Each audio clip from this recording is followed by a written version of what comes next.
తెలంగాణ రాజకీయాల్లో కీలక సమీకరణాలు చోటు చేసుకుంటున్నాయి. కాంగ్రెస్ ప్రభుత్వం కొలువు తీరి 17 నెలలు పూర్తవుతోంది. సుదీర్ఘ నిరీక్షణ తరువాత మంత్రివర్గ విస్తరణకు గ్రీన్ సిగ్నల్ వచ్చింది. కొత్త మంత్రులను ఖరారు చేశారు. విస్తరణ ముహూర్తం ఫిక్స్ అయింది. ప్రస్తుతం ఉన్న మంత్రుల్లో ఒకరిని తప్పించాలనే ప్రతిపాదన వచ్చినా తుది నిర్ణయం జరగలేదు. కాగా ప్రస్తుత మంత్రుల శాఖల్లో మార్పులు ఖాయమయ్యాయి.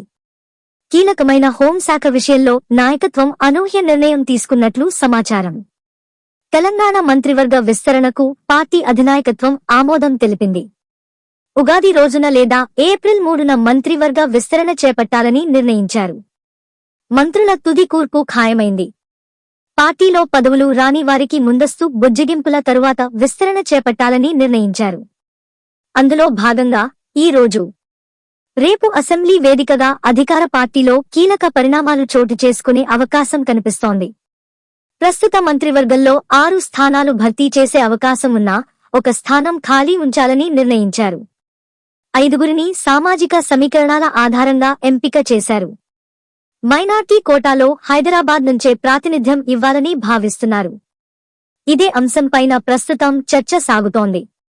ఉగాది వరకు మంచి రోజులు లేవని, ఈ నేపథ్యంలో ఉగాది రోజు కొత్త మంత్రులు ప్రమాణం చేయనున్నారని పార్టీ వర్గాలు పేర్కొన్నాయి.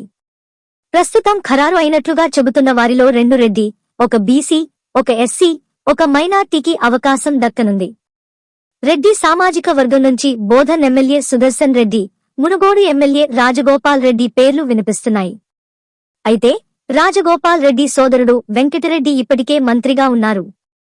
నల్గొండ నుంచి 2 రెడ్డి వర్గానికి చెందిన వారే మంత్రులుగా ఉండటంతో రాజగోపాల్ రెడ్డికి అవకాశం పైన తుది వరకు సస్పెన్స్ కొనసాగే అవకాశం ఉంది.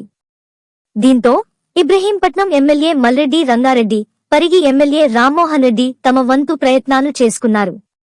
వీరిలో ఒకరికి ప్రభుత్వ చీఫ్ విప్ పదవి దక్కనున్నట్లు చెబుతున్నారు.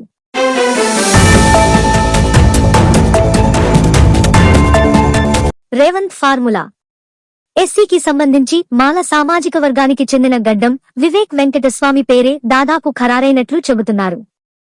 బీసీల నుంచి ఉమ్మడి మహబూబ్నగర్ జిల్లాకు చెందిన వాకిటి శ్రీహరి పేరు ఖరారైనట్లయినట్లు సమాచారం. మున్నూరు కాపు వర్గానికి అవకాశం ఇవ్వాలని భావిస్తే ఆది శ్రీనివాస్కు ఛాన్స్ దక్కనుంది. ముస్లిం సామాజిక వర్గానికి సంబంధించి మంత్రివర్గంలోకి తీసుకోవడానికి ఎమ్మెల్సీ ఆమెర్ అలీఖాన్ ఒక్కరే చట్టసభల్లో అందుబాటులో ఉన్నారు. కొత్త మంత్రుల రాకతో శాఖల మార్పుపైన ఒక నిర్ణయానికి వచ్చినట్లు తెలుస్తోంది. ప్రస్తుతం ఉన్న 3 మంత్రుల శాఖల్లో మార్పులు ఉండనున్నాయి. హోంశాఖను ఎస్టీ మహిళ సీతక్కకు ఇవ్వాలని నిర్ణయించినట్లు సమాచారం. వైఎస్ రోసయ్య, కిరణ్ హయాంలో సబితా హోం మంత్రిగా పనిచేశారు. ఆ తరువాత ఏపీలో 2019 నుంచి 24 వరకు ఎస్సీ మహిళలే హోం మంత్రులుగా వ్యవహరించారు. ప్రస్తుతం ఏపీలో ఎస్సీ వర్గానికి చెందిన అనిత హోం మంత్రిగా కొనసాగుతున్నారు. దీంతో తెలంగాణలో ఎస్టీ వర్గానికి చెందిన మహిళ సీతక్కకు ఈ శాఖ అప్పగించాలని ఇప్పటికే డిసైడ్ అయినట్లు సమాచారం. కాగా కోమటిరెడ్డి రాజగోపాల్ రెడ్డి తనకు హోంశాఖ అంటే ఇష్టమని తాజాగా వ్యాఖ్యానించారు. ఇక విద్యాశాఖ వివేక్కు అప్పగిస్తారని తెలుస్తోంది. వాకాటి శ్రీహరికి బీసీ సంక్షేమ శాఖ కేటాయిస్తారని సమాచారం. ఇక మున్సిపల్ అడ్మినిస్ట్రేషన్ సుదర్శన్ రెడ్డికి అప్పగిస్తారని పార్టీ నేతల సమాచారం.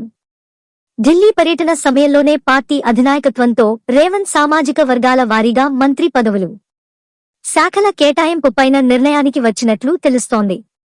ఉగాది నాడు మంత్రివర్గ విస్తరణ చేపడతారని తెలుస్తోంది. ఆ రోజు కాకుంటే ఏప్రిల్ 3న మంత్రివర్గ విస్తరణ ఖాయమని చెబుతున్నారు. దీంతో మంత్రివర్గ విస్తరణ వేళ చివరి నిమిషంలో చోటు చేసుకునే పరిణామాలపైన రాజకీయంగా ఉత్కంఠ కొనసాగుతోంది. సీనియర్ నేతలు మల్లు భట్టి విక్రమార్క, ఉత్తమ్ కుమార్ రెడ్డి, పొంగులేటి శ్రీనివాస్ రెడ్డి కీలక శాఖలను నిర్వర్తిస్తున్నారు.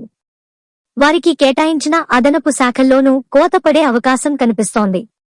ఆర్థిక శాఖతో పాటుగా విద్యుత్ ప్రస్తుతం భట్టి వద్ద ఉంది. ఆర్థిక శాఖను కొనసాగిస్తూ విద్యుత్ శాఖను మరో మంత్రికి కేటాయిస్తారని చెబుతున్నారు. ఉత్తమ్ నీటి పారుదల శాఖతో పాటు పౌర సరఫరాల శాఖను నిర్వర్తిస్తున్నారు.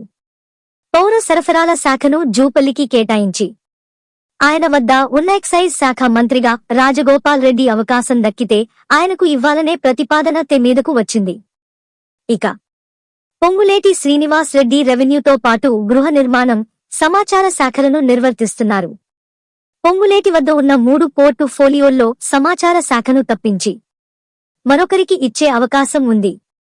కాగా ఇదే సమయంలో డిప్యూటీ స్పీకర్ పదవి ఎస్టీలకు దక్కనుంది.